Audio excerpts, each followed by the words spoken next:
वालेकुम व रहमतुल्लाहि व बरकातुहू। मुल्क भर की अमन व अमान की सूरत हाल में खुसूसन खित्ता कोसार का अगर हवाला आज अर्ज करूँ तो इफ्तियाज अब्बासी जो चिटा मोड़ में डाकू की मज़ाहमत में शहादत का रुतबा पा गए, इफ्तियाज साहब का फ़ोन रायगा नहीं जाएगा, लेकिन मैं तवज्जो चाहूँगा कानून नाफिज करने वाले इदारों की और मकामी पुलिस की कि ये जो ग्रुप्स बन रहे हैं मरी में मुख्तलिफ किस्म के और इस तरह की सरगर्मियाँ परवान चढ़ रही हैं, इनकी बेखूनी की बहुत पहले ज़रूरत थी। हम वक्तन फ़वक्तन आपकी तवज्जो दिलाते रहें। अब इफ्तियाज साहब का खून रायगा इसलिए नहीं जाएगा कि वो अल्लाह ताला उन्हें गरीब रहमत करे, उनके लवाहिकीन को सब्र जमील अता करे, लेकिन वो मज़ाहमत न करते तो ये चीज़ें एक्सपोज न होती। अब उनको मज़ाहमत से उनकी खून की कीमत पे जो बहुत महंगा सौदा है, दर हकीकत उनकी जान का जया हमारे लिए बाइस सद अफसोस है। अल्लाह ताला उनको जन्नत में मकाम आदि करे, उनके लवाहिकीन को सब्र जमील अता फरमाए। तो उनकी खून की कीमत पे अब ये जो बदअमनी पैदा करने वाले ग्रुप्स हैं और इस तरह के डकैत हैं, उनकी बेखूनी जरूरी है। ये बाहर से और दूर की बात नहीं हो सकती, इसको इर्द गिर्द में तलाश किया जाए।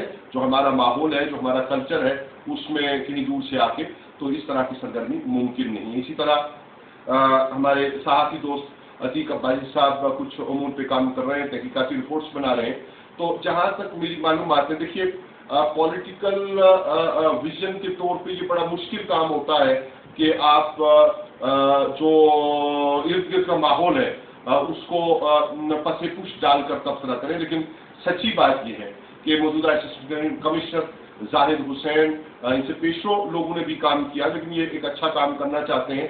उसका एक तहकीकाती रिपोर्ट्स क्या है वो तो या वो बता सकते हैं या वो तलका इदारे बता सकते हैं, लेकिन ये पिछले दिनों जो बिल्डिंग इंस्पेक्टर्स मुअत्तल किए गए, अगर उसकी वो वजह होगी, फिर पूरा अगला हड़ताल, ये जो हड़ताल का और इस तरह की पॉलिटिक्स इदारों के अंदर चल रही है, ये दुरुस्त रवैया नहीं है। तो यकीनन अतीक भाई साहब, आप जो तहकीकाती रिपोर्ट्स पब्लिश कर रहे हैं उनके ऊपर दोस्तों का तबसरा अपनी जगह पे, लेकिन मजबूती से काम होना चाहिए मुल्क के मफाद में, इलाका के मफाद में, और खित्ता कोसार का जो हुस्न है, जो उसकी फजाई खूबसूरती है, उसको बरकरार रहना चाहिए। इसी तरह मनशियात का चलन ज्यादा हो रहा है।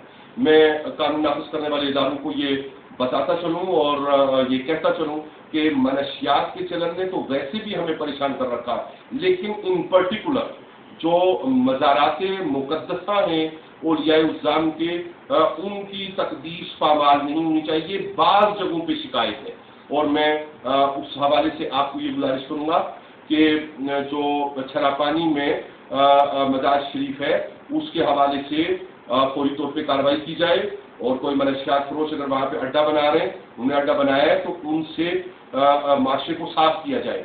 औलिया उज़्ज़ाम की तालीमात की नहीं है, दीनी जो मराकिज़ हैं, जो खनका हैं, उनकी तकदीस को बरकरार रखना ये रियासती हुकूमत की जिम्मेदारी है। अल्लाह ताला हमें अमल की तौफीक अता फरमाए। इफ्तियाज अब्बासी साहब के हवाले से, मकामी एडमिनिस्ट्रेशन के हवाले से और मनशियात के चलन के हवाले से ये चंद मुख्तसर बातें हैं जिनकी तरफ तवज्जो की जरूरत है। वमा अलैना इल्लल बलागुल मुबीन।